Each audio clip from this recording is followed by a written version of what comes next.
Atlanta. The skyline darts out from the freeways that surround it. The sprawling metropolis welcomes you to the south. It's home to a lot of things. Fun, food, and music are staples of every person here. I bet you didn't know we have one of the world's largest aquariums. Everyone has a name for this place. You can call it the A, you can call it the ATL, or just call it the capital of the South. This is Atlanta.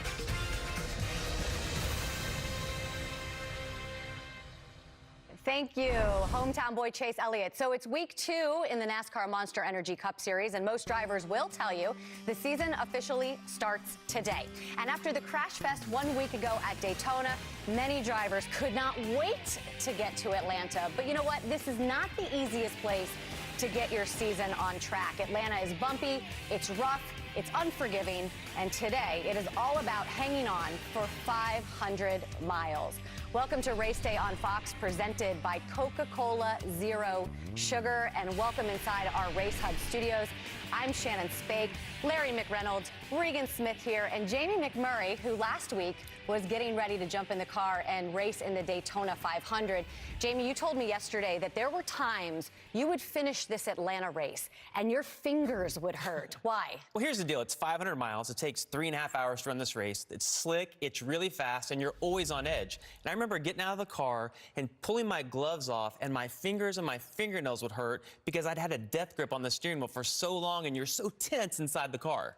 Clearly, I wasn't in good enough shape then, because it wasn't just my fingers. It was my whole body from head to toe. This is a tough, challenging mile-and-a-half racetrack, and you get no breaks. Even the straightaways, the front stretch of Atlanta is tough to get down. You can hit the wall even on a straightaway here. Yeah, I don't know about my fingers or my fingernails, but guys like this tested my patience for about 18 years, because it's one of those racetracks, even the driver leading, his car is not going to be driving well. And I think about young drivers like Ryan Preece and Daniel Hemrick making their first Cup start there. That crew chief has to be a salesman. I know your car's not driving good. We just have to keep working on it and see if we can make it drive better than everybody else's car. So you would lie to them? Absolutely. That's what a salesman's all about. That's what they do. So on Friday, you heard a lot of drivers say, we haven't figured anything out. One thing we have figured out is that here are today's headlines. Now, a big reason for the confusion on Friday was the new aero rules that's going to be at most tracks that are 1 mile or longer. So NASCAR's goal is to have more competitive and more intense racing, and that, of course, will benefit drivers, teams, and fans. So practice did not make perfect for Kyle Busch. After finishing second at Daytona, he crashed in the final practice session and will start from the rear in a backup car. Kevin Harvick had steering issues. He qualified 18th. Both drivers have 2 Cup wins here. On Saturday, Kyle did have a great day. He won the Truck Series race for the 52nd time, breaking a tie with Ron Hornaday Jr. to make Busch the all-time winner in the series. He also holds the same record in the Xfinity Series. I mean, how do you not start right there with Kyle Busch? What we saw him do yesterday, he's making his 500th start in the Cup Series today.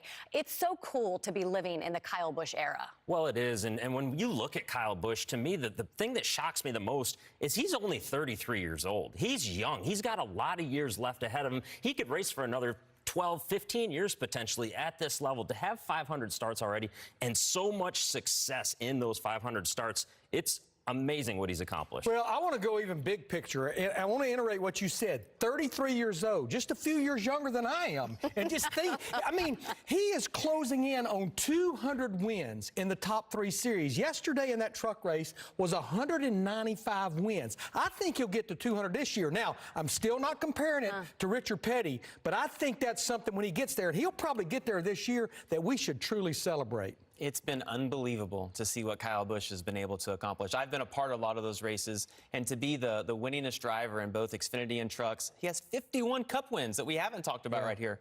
It's amazing, and 33 years old, a lot of years left ahead of him. It's a really fun time, I think, to be a part of NASCAR, to kind of watch history being made. Did you laugh when I said he was just I did. Yes, so far we found out that you lied to your drivers, and you're lying about your age, so you're batting 1,000. It'll be fun also to see Kyle Busch try to make his way from the back back of the field, as we mentioned, in a backup car, so he starts at the rear.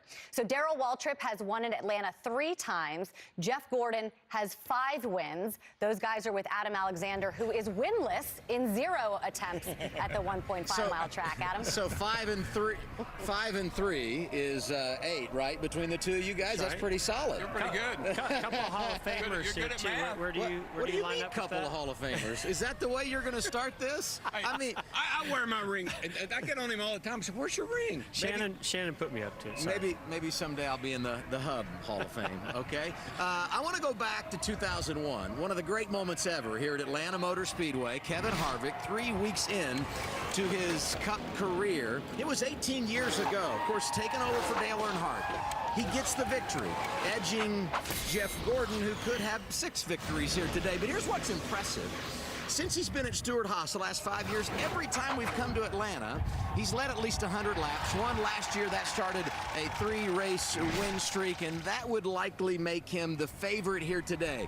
But the car is different, right? He's in a Mustang now. We've made all these rules changes. It's sunny. It's windy. Do we really have any idea what's going to happen this afternoon? Well, Adam always looked at the rest of the story, and I think Rodney Childers is the rest of the story. Really sharp crew chief. Stewart-Haas, I believe that I think they're a step ahead of everybody else when it comes to engineering and figuring things out quicker than everybody else. And Kevin Harvick is a savvy driver. He's a smart driver. He understands his car. He communicates with his crew chief, and then he puts it all together. It's the sum of all the parts. That's what makes him so good. Well, and he found something. He found a way to hook his left side tires on that yellow line through 1 and 2, and everybody's been trying to figure out how to do it and cannot figure it out as good as Kevin Harvick. I just don't know, and this is why I say we don't know, of what this track is going to do today with this horsepower and this downforce. I don't even think Kevin Harvick truly knows, because none of them have ran a full tire or fuel run yet in practice. And Harvick's got his work cut out for him. He'll start 18th today. We're just getting started on Fox. It's race 2 in 2019. Here's what's around the turn. 2 of NASCAR's biggest stars were going full speed yesterday, but not on the track. We'll recap Jimmy and Kevin's new adventures. And he's been called a rookie, the future, but after Daytona, you can call him a wizard. Ryan Preece talks about his magical moves. Also, Denny Hamlin hangs out with us after his wild week. And Michael goes to the grid to get the last-minute thoughts as we take you up to Green Flag on Fox NASCAR.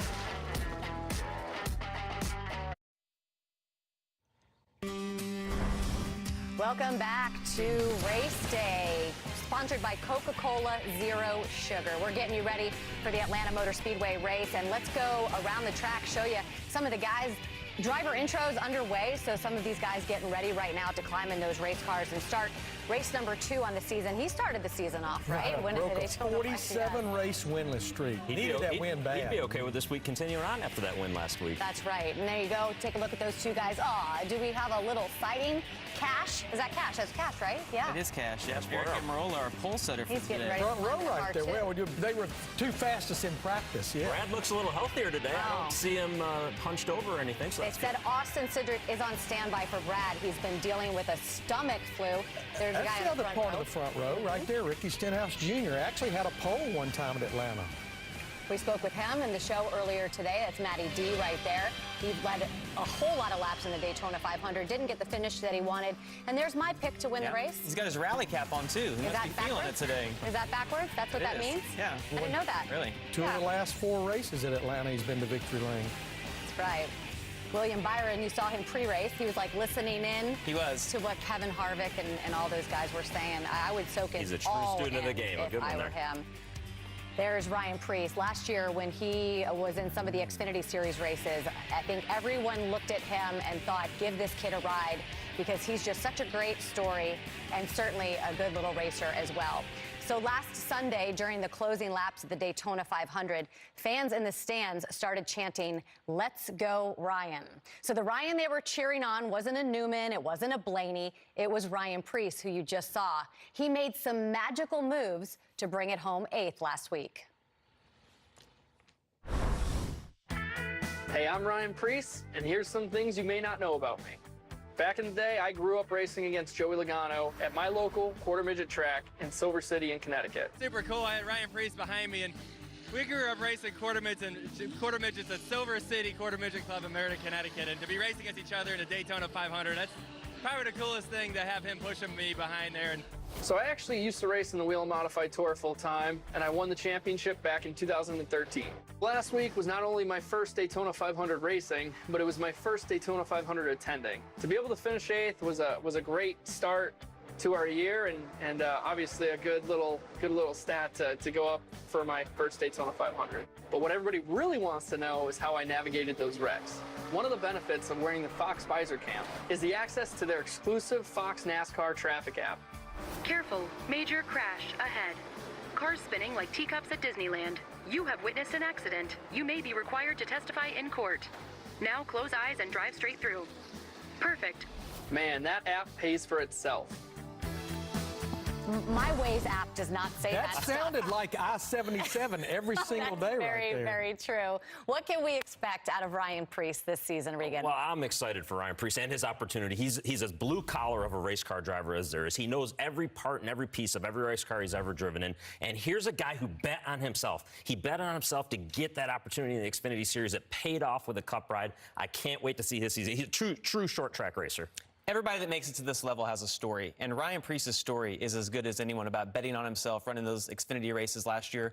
What I really like about him is we talk about people being racers, and Ryan Preece is a racer. 5 days before this guy's going to run his first Daytona 500, you know what he's doing? He's at Volusia County running a modified race that he won. Yeah, and we had him on the desk for Race Hub down at Media Day, Adam Alexander and I looked at his hands. I went, wow, they were cut and greasy. He says, I work on my own race cars. I have to work on my own race cars. No manicures there, then. Not at all. Not at all. You must love working with a driver who has all of that and kind of gets in there and gets dirty and works with those guys. The it's like novelty a dream. can wear off fast. Oh, because they want to tell you, how to do your job, isn't that right? Okay, so sparks were flying even before the Xfinity race began yesterday in Atlanta.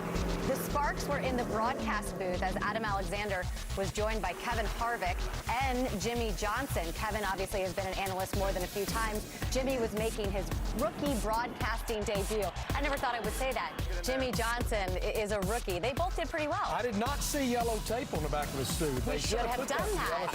You know, the happiest guys that they were in the booth was the Xfinity drivers, because they had an opportunity to actually win that race yesterday. Kevin wasn't in it. Hey, as the newest guy to TV, I can tell you it's way harder than what it looks. We've been telling you guys. I know. We work hard. Jimmy did say that it was a little bit harder when he took to Twitter. And yeah, they had a great time up there. It was a lot of fun. First of all, I had a blast doing it, and Adam and Kevin are pros, so it was nice to have that, those guys next to me kind of leading me along. But there is a lot going on with the monitors, thinking of different storylines that pop up, things being told to you in your ear, hearing the pit road commentators. I mean, there's a lot going on, so to keep my thoughts organized and to kind of get out what I wanted to when it was my turn, took a little bit of getting used to, but I had a great time doing it. All right, if you think there was a lot of star power yesterday in the Xfinity Series booth, take a look at what we have every single Sunday. We have 177 victories between Jeff Gordon and DW. Jimmy Johnson and Kevin Harvick, not too shabby right there at 128. I'll take that, right? I think anyone would. 15 championships in Cup. There you go. Larry McReynolds McNugget right there. So up next, Daytona 500 winner Denny Hamlin is going to fill us in on his wild week. Oh, my goodness, what a celebration. Then Michael Waltrip's always entertaining and unpredictable grid walk. We will check in with Mikey as the race approaches here on Fox. NASCAR Race Day on Fox is sponsored by Coca-Cola Zero Sugar. Great taste, zero sugar. So last week's 1-2-3 finish by Joe Gibbs Racing left many people saying, wow. Just wow. Denny Hamlin tweeted after the race, "This one is for JD. We're going to miss him the rest of our lives. His legacy still lives through Joe Gibbs Racing, and I am proud I did this for them." Regan, you were in his pit stall last week in the Daytona 500 as a pit reporter. I mean, how can you even describe what that was like to be down there? Well, the build-up to it was huge because they had problems throughout that race. There was a fuel issue with their cans. They didn't have enough fuel in the car. At one point, he's almost a lap down. Next thing you know, Denny comes back to the front of the pack. And as it got to the end of that race, we had the late race crash. Denny's leading. They're sitting there for a long time. the pit box slowly started to fill up, and people started to show up, and sponsors, family, the Gibbs family was down there. There were so many people, and the energy began to build. And by the time he crossed that start-finish line, it was an absolute eruption of people just going nuts. And I was standing back trying to stay as far out of the way as I possibly could, and it was hard not to be happy for everybody that was involved in that moment with all the circumstances surrounding it. You get caught up in that emotion, I'm sure. You do. Yeah. What's it like to show up at the racetrack the week after winning the Daytona 500? Well, he was exhausted, I'll promise you, because when you leave Daytona, you put your car in Daytona, USA the following day, and then it's just nothing but media for those next 4 days. It's a lot of fun. I remember getting to do Regis and Kelly, David Letterman, you do all these talk shows, numerous phone call-ins, but by the time you get to the racetrack, you're just ready for a break and to get to the next weekend and get started and hopefully win another race. It's like a media hangover almost at that point. Possibly. And probably more than just the media. Yeah, I've seen both sides of the spectrum. We won the 1992 Daytona 500 with Davey Allison in the 28 car. When we left there, yeah, we walked in the next race with our old chest poked out. We couldn't do any wrong. I think we went to about race 6 or 7 before we finished outside the top 5. 1998, we walked into that second race with our old chest stuck out. We looked like we didn't even know how to unload the race car. We couldn't even find a top 10 finish for about the next few weeks. So I've seen both sides of the spectrum. You enjoy it, but you have to be careful with it. Does it at all kind of take you out of your rhythm because your driver is off doing all this media and you don't have a chance to kind of fully prepare for Atlanta? My driver never came to the shop anyhow, so it really didn't affect me a whole lot. So the answer is no. I think at some point it has to a certain extent. We look at all the drivers that have won the Daytona 500, and then as their season has gone on, it's taken them 10, 15, sometimes 20 races till they get that next win. It is such an emotional event to win that race. It's the biggest race there is, and when you accomplish that, there's a certain extent that doesn't really want to get to the next racetrack. You want to continue to live up what happened at Daytona. Yeah, and it's probably a little different for Denny because he's won it twice. So I think that after you win it once, the second time you win that, it's probably a little different experience for him. But, you know, he's had a good car all weekend, so I expect him to have a good run today. Last time a driver won the first 2 races of the year, Matt Kenseth, 10 years ago, 2009. McNugget. That's a McNugget. I know, I'm catching on. Drop them in everywhere. McNugget. We're going to actually catch up with Denny Hamlin when we get back. So we're going to go out to the racetrack and we'll hear what he has to say. We'll find out what the week was like for him and how the preparation for Atlanta has gone.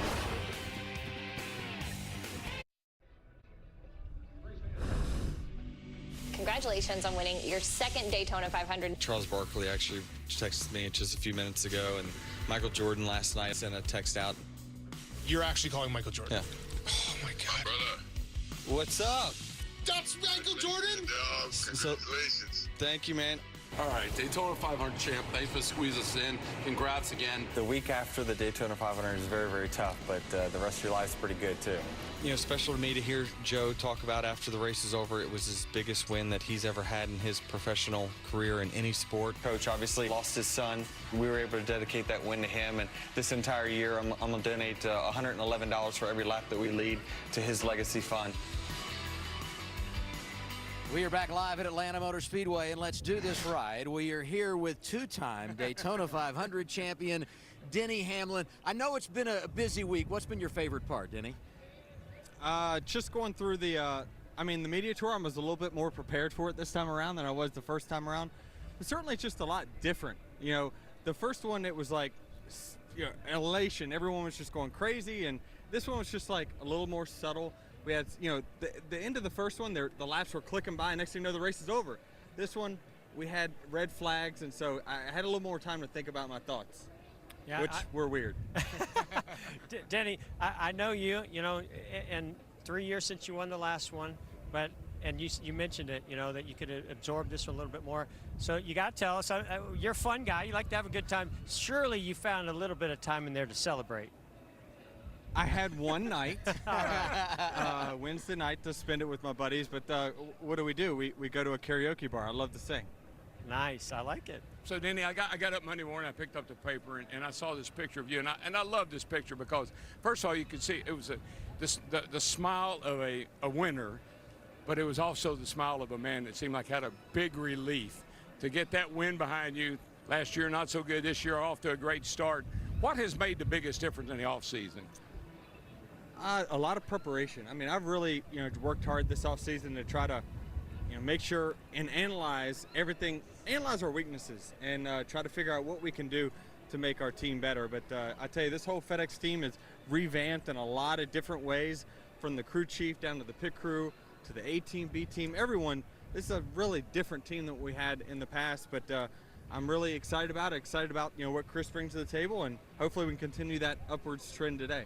All right, we're looking forward to a fun afternoon here, and you're starting fourth. So I would guess the momentum, it has in fact carried over. All the best, and thanks for being here with us, Denny. Thanks. Thank you. All right, Good these luck. guys have won Daytona 500s. I know another guy that has. His name is Michael Waltrip, and he's set for the Applebee's Grid Walk. What's up, Michael? Hey, Adam, I'm down here with Kurt Busch. You do so much for our military. Did you know that he gives away 100 tickets to our troops, men and women, family, every week to the races so they can come enjoy it on you? That's awesome, Kurt. It's my pleasure. It's something I wanted to do for our military. The times that I've seen them at Walter Reed Medical and all the rehab sessions, they give me inspiration. I want to give them inspiration. When they get healthy, come to the track. So we have some of our men and women from the U.S. Air Force hanging with us right here. That's awesome. 650th start today, quite a milestone from the 2004 championship, 2017 Daytona 500. It's been a heck of a ride, hasn't it? It's been unbelievable. Man, it means I'm old with 650 starts, but I love it. Chip Ganassi in this season with the #1 Monster Energy. We got Comp Serve, ready to go. Let's do it. All right, buddy. Have a fun day. See you. What Kyle Larson. Hey, look. It looks like Ronald. Hi, Ronald. Hi, Kyle. Everybody's talking about your speed, buddy. Yeah, we're just trying to figure out all these magic tricks he's doing over here. Owen's got some big feet. Hey, let's see what Kyle Busch is up to. Got some family fun here. Hey, Kyle, congratulations on that big victory last night. You won the 52nd most truck races ever. Historic moment for you today, a 500 start. How do you feel, bud? I feel old, but I'm looking forward to it. Either we start up front or we start in the back. So let's just make the most of our day here starting in the back. Now, yesterday in the truck race, you went to the back. Was that to prepare for today? Absolutely. Yeah, you read my mind. Good job. Oh, and also, this is an Applebee's gift card. You can go to take Kurt, and y'all can celebrate your big starts together. Absolutely. Well, that sounds like a good idea. Brexton will probably take the whole thing. Hi, Brexton. Drinks are on us too, buddy. See those? Hey, Daniel, mi amigo. Great starting position. I cannot wait to watch you go. ¿Cómo estás hoy? ¿Bien? Sí. Are you doing well today? I'm doing really well. ¿Cómo está? Odias, I got the rope. Okay, have fun. Enjoy the race. Denny Hamlin, he just won. They talked to him. I know he's got 2 Daytona 500s. Congratulations, buddy. Will you do my podcast this week? Yeah, he's going to do my podcast. Let's see if we can get up here to the guy on the front row, Eric Amarola. He had such an up and down week being able to. Hi, good luck. Congratulations. Why are you out of breath? I got to go trackside for pre-race ceremonies. Who gets a checker today in Atlanta? We'll find out right after ceremonies. You need some bacon. At this time, we ask that you please rise and remove your hats as the Riverside Military Academy presents our nation's colors. Please remain standing as United States Air Force Chaplain Lieutenant Colonel Antonio Ortiz offers today's invocation. Let us pray. Heavenly and loving Father, thank you for giving us life and freedom. I know freedom is not free, so I pray for the men and women that guard, fight, and pay the ultimate price to protect our freedom, not just for us today, but for our children and our grandchildren. We also pray for the safety of our drivers and a wonderful day to enjoy with our families. Give your wisdom to our leaders and unite our communities with justice and peace. May God bless America. After bursting onto the music scene at the age of 12 with his award-winning double platinum hit One Voice, he made his return to the national stage as a fan favorite. Here today to honor America, please welcome Billy Gillman, accompanied by signer Jethro Woodall, Sign One news anchor, as they perform our national anthem.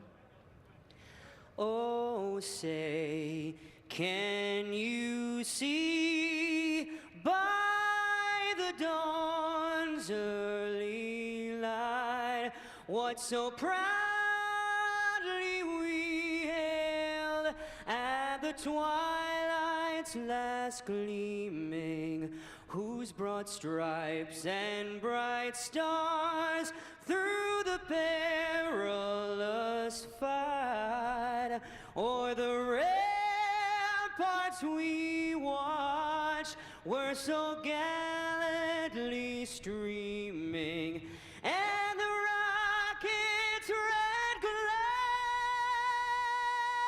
the bombs bursting in gave proof through the night that our flag was still there.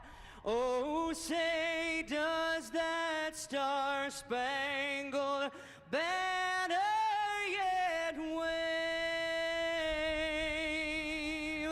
o'er the land of the free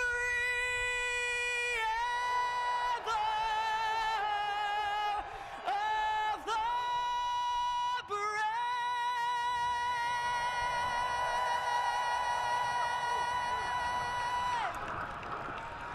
Drivers getting ready to hang on for 500 miles at Atlanta. It's bumpy, it's rough, and it will be fun for us to watch. Come on back here on Fox.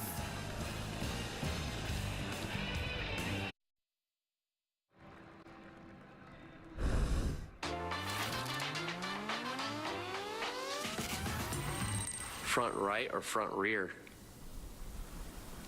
I drive off the right front, just like he does. I know he's a right front guy. Front right for sure. I'm a front right guy.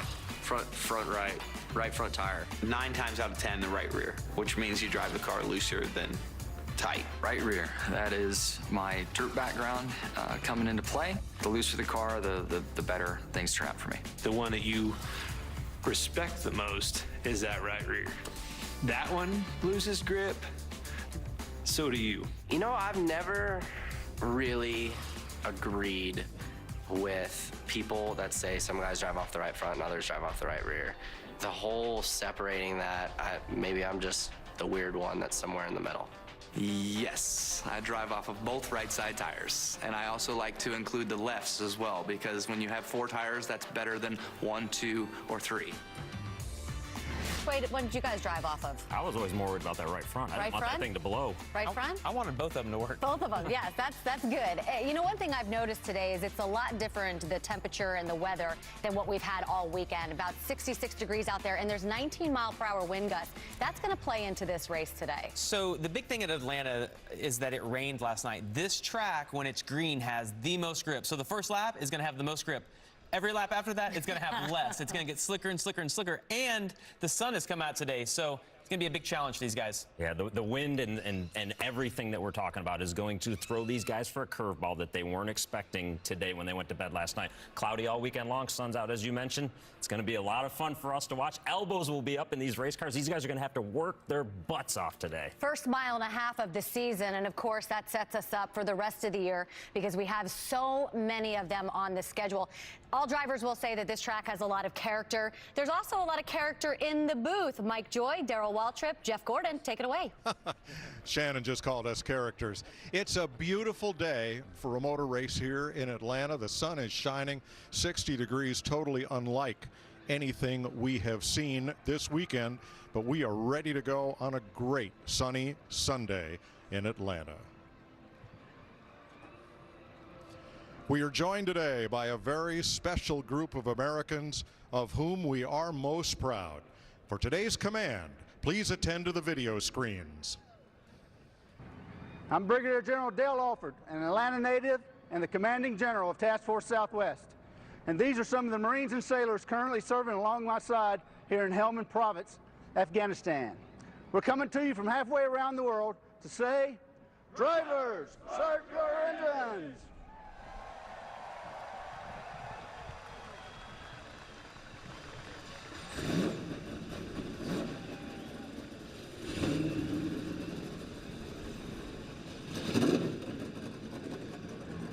Questions today.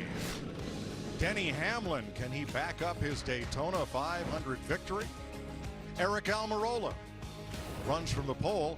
Clint Boyer won everything this week but the pole. Chase Elliott is the hometown favorite. And Kevin Harvick. Nobody knows Atlanta like Kevin. Hi, everybody. Welcome once again with Darrell Waltrip and Jeff Gordon. I'm Mike Joy. Can Harvick hook the bottom all day and dominate here? Last 5 years, he's led the most laps, has 1 win to show for it. Yeah, Aaron, most of these guys are going to try to go Harvicking today if they can. I mean, that's, in my opinion, Jeff and I have talked about this. I think that bottom line with that left wheel down on that yellow line, hooking that corner, I think that's going to be the way to go. We'll see if it works or not. One of the big questions with this new aero package is tire fall off. We looked at Harvick's laps in practice. Now, the main car there is going to be his last lap of practice, and the trails, lap 1 green, lap 10 yellow, and not so much fall off, Jeff. Well, not as much as we've seen in the past. This track tends to eat up tires. I think today with the sun being out, we might see more of it. But look at how much difference there is between fresh tires. That's that lead car, and much faster than that last car. And also, I noticed that Kevin Harvick far more disciplined to the bottom of the racetrack as that tire starts to degrade. Drivers have 12 sets of tires to use for the 500 miles, putting a lot of this race into the crew chief's hands. Very different story than Daytona 1 week ago. It's race number 2 of 2019 at Atlanta Motor Speedway on Fox.